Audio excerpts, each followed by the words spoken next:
ఓం నమ శివాయ. అత్తకోడళ్ళు ఆనందంగా, సంతోషంగా ఉండాలంటే వాళ్ళ ముందు తల్లి కూతురులాగా ఉండాలండి.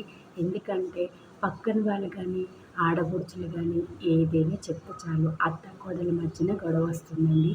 ఎందుకంటే ఆ కోడలు తల్లి, తండ్రి అన్నీ అనుకొని అత్తామామ ఇంట్లో అడుగు పెడుతుందండి. అందుకు ప్రతి ఒక్కళ్ళు కూడా అత్తామామలు కూడా ఎవరు పక్కింటి వాళ్ళ మాటలు, ఆడపడుచు మాటలు పట్టించుకోకండి. ఆమెని ఆమెలా చూసి రోజు మీకు కూతురులా కనిపిస్తుంది కానీ కోడల్లా కనిపించదండి.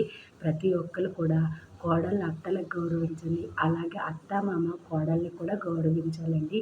పక్కింటి వాళ్ళ మాటలు మీ కోడలు ఇలాంటోళ్ళు, మీ అత్త ఇలాంటోళ్ళు అని చెప్పినా నమ్మకండి. ఎందుకంటే మీకు మీరు స్వతహాగా ఆలోచించుకున్న రోజు మీ ఇద్దరి బాండింగ్ చాలా బాగుంటుందండి. అందుకు పక్క వాళ్ళ మాటలు ఎప్పుడు పట్టించుకోకండి. పక్క వాళ్ళు ఎప్పుడు ఎవరైనా బాగుంటే వాళ్ళని ఎలా దెబ్బలాడుకుంటారు, వాళ్ళని ఎలా విడగొట్టాలని చూస్తారండి. అందుకు ప్రతి ఒక్కరు కూడా అత్తామామల్ని గౌరవించండి. అలాగే అత్తామామలు కూడా కోడల్ని కూడా అంతే బాగా గౌరవిస్తే అందరి జీవితాలు చాలా బాగుంటాయండి. అలాగే ఎటువంటి గొడవలు కూడా రావు. అలాగే మీ అబ్బాయి కూడా ఎక్కువ సతమతం అవ్వరండి.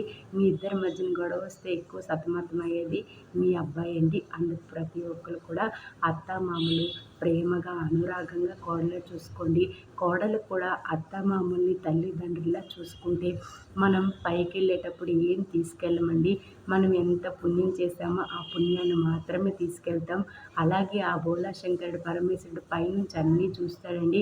ధర్మంగా, నిజాయితీగా ఉన్నప్పుడు ఆయన మన వైపే ఉంటారండి. అందుకు ప్రతి ఒక్క కోడలు కూడా మీ ధర్మాన్ని మీరు పాటించండి. మీ అత్తామామని ఆరోగ్యం కానీ ఏ విషయంలోనైనా వాళ్ళకి సేవ చేయండి. బాగా చూడండి.